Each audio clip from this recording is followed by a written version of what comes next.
دوستو رسول کریم صلی اللہ تعالی علیہ وسلم کا شہر مدینہ، ایک عورت خامد پابند کر گیا کہ میں جہاد کو جا رہا ہوں، میرے پیچھے سے گھر سے نہ نکلنا، گھر سے نہ نکلنا۔ امام غزالی نے مکاشفۃ القلوب میں لکھا گھر سے نہ نکلنا، بیوی کو پابند کر گیا۔ 4 گلیاں چھوڑ کے اس کا باپ رہتا ہے، عورت کا پیغام آیا تیرا باپ بیمار ہے۔ جو بیٹی کو باپ سے محبت ہوتی ہے، کوئی پیمانہ ہی نہیں کہ کوئی ناپ سکے، کوئی ترازو نہیں کہ کوئی تول سکے۔ بیٹی باپ کے سینے پہ چڑھتی ہے تو لگتا ہے اللہ نے ساری رحمتیں اڈیل دی ہیں، سارا کرم آ گیا ہے۔ بیٹی کو دیکھ کے تھکاوٹیں اترتی ہیں۔ بیٹی ایک ایسا رشتہ ہے کہ باپ جڑا رہتا ہے بیٹی سے۔ بیٹی کو پیغام آیا کہ تیرا باپ بیمار ہے۔ بیٹی کہنے لگی میں نہیں جاؤں گی، میرا خامد پابند کر گیا ہے۔ خامد نے اس لیے پابند کیا ہے کہ مصطفیٰ نے مجھے پابند کیا تھا بغیر اجازت نہ جانا۔ ٹیلی فون ہے کوئی نہیں خامد کو کر لوں، خبر مجھے کوئی نہیں وہ کس میدان میں جہاد کر۔ جاؤ میرے مصطفیٰ سے پوچھو جاؤں کہ نہ جاؤں۔ توجہ ہے، باپ بیمار ہے، باپ پوچھو جاؤں کہ نہ جاؤں۔ رسول پاک نے فرمایا اس سے کہو خامد کی اطاعت کرے گی تو اللہ بہتری جزا عطا فرمائے گا۔ باپ بیمار ہے، خامد کی اطاعت کرے گی تو جزا بہتر ملے گی۔ 2 دن کے بعد پھر پتا چلا باپ زیادہ بیمار ہو گیا۔ دوستو کڑی بات، حضور جاؤں کہ نہ؟ فرمایا خامد کی اطاعت کرے گی تو بہتر جزا ملے گی۔ 4 دن گزرے، بیٹی کو پیغام آیا کہ تیرا باپ انتقال کر گیا۔ بیٹی پردیس میں ہو تو کہتی ہے میرے زیور بیچ دو، مجھے لے جاؤ پاکستان میں، جاتی دفعہ اپنے باپ کا مکھڑا دیکھنا چاہتی ہوں۔ لیکن باپ انتقال کر گیا۔ رسول کریم کی بارگاہ میں بیٹی نے پیغام بھیجا کہ سونیا کیا کروں، انتقال کر گیا میرا باپ، سایہ اٹھ گیا، حکم کیا ہے؟ مدینے کے چاند کے وہی جملے، خامد کی اطاعت کرے گی تو اللہ بہتر جزا دے گا۔ دوستو یہ ہیں میرے رسول کے ماننے والی عورتیں۔ بیٹیوں دیکھو شوہر کی اطاعت کسے کہتے ہیں۔ یا رسول اللہ باپ انتقال کر گیا، دفن ہو گیا۔ حضور نے فرمایا پتہ کرو گئی کہ نہیں گئی۔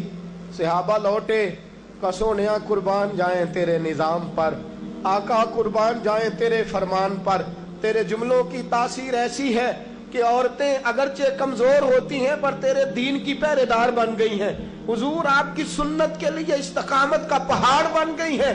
حضور وہ گئی نہیں، کائنات کے امام نے ہاتھ اٹھائے، رسول پاک نے ہاتھ اٹھائے، اور صحابہ فرماتے ہیں آج اس عورت کے مقدر جاگے، چند آنسو حضور کے گرے، اور پھر چہرے پہ ہاتھ پھیر کے فرمایا جاؤ اسے جا کے خوشخبری دے دو، تو نے اپنے خامد کی اطاعت کی ہے، تیری اس فرما برداری کی وجہ سے اللہ نے تجھے بھی بخش دیا ہے، تیرے باپ کی بھی بخشش فرما دی ہے۔ تو نے خامد کی اطاعت کی تو بھی بخشی گئی۔ عورتیں، میں نے ایک حدیث پڑھی، خدا کی قسم اٹھا کے کہتا ہوں، حدیث پڑھی اور پھر میں نے کتاب بند کر دی۔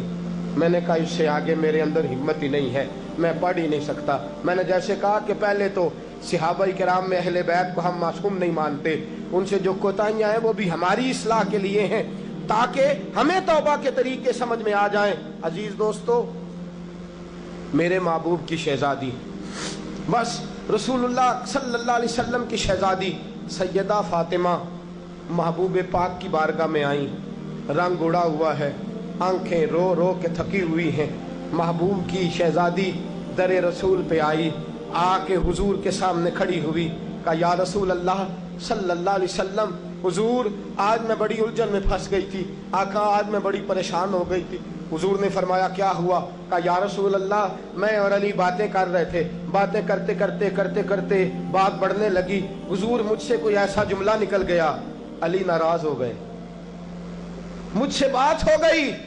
دوستو درۃ الناصحین میں صاحب درۃ الناصحین لکھتے ہیں، کہا علی ناراض ہو گئے، سیدہ فاطمہ فرماتی ہیں میں نے 70 چکر لگائے علی کے کمرے کے. کتنے؟ بیٹیوں، خامند کی اطاعت میں تمہاری جنت ہے. اور ماں باپ بھی ذرا خیال کرے، مائیں بھی ذرا خیال کرے. میرے رسول پاک نے فرمایا جو کسی عورت کو اس کے خامند کے خلاف بھڑکاتا ہے، جو کسی عورت کو اس کے خامند کے خلاف بھڑکاتا ہے، اللہ اسے جنت کی خوشبو بھی عطا نہیں کرے گا. چاہے اماں ہی مشورے دے رہی ہو، چاہے کوئی مشورہ دے رہا ہو، خامند کے خلاف جو بھڑکاتا ہے. سید عالم صلی اللہ علیہ وسلم کی صاحبزادی کہتی ہے میں نے 70 چکر لگائے، سونیا میں نے علی کو راضی کیا. حضور علی راضی ہوئے ہیں تو خبر دینے آئی ہوں. بس اس سے زیادہ بڑی بات اور نہیں مل سکتی. دل کے کان کھولنا، ذرا جاگنا، ذرا اٹھنا، ذرا ٹیک چھوڑنا، ذرا غور کرنا. یہ کیا جملے بول دیے میرے رسول نے. حضور نے فرمایا فاطمہ، یہ وہ فاطمہ ہے کہ جو جنتی عورتوں کی سردار ہے. یہ وہ فاطمہ ہے جن کا دوپٹہ اگر کبھی واضح ہو جائے تو سورج منہ چھپا کے نکل جائے. یہ وہ فاطمہ ہے کہ صبح قیامت آواز آئے گی نبیوں ولیوں غوثوں کتبوں ابدالو گردنیں جھکا لو، نظریں بند کر لو، محمد کی بیٹی فاطمہ کی سواری گزرنے والی ہے. الفاطمہ تو بدعت منی، الفاطمہ تو سیدۃ النساء اہل الجنہ. حضور نے فرمایا فاطمہ تو نے اچھا کیا، علی کو راضی کر لیا. اگر علی تجھ سے ناراض رہتے اور تیرا انتقال ہو جاتا، حضور فرماتے ہیں فاطمہ میں تیرا جنازہ نہ پڑھتا. فرمایا میں اس سے بڑی بات کہاں سے لاؤ گے؟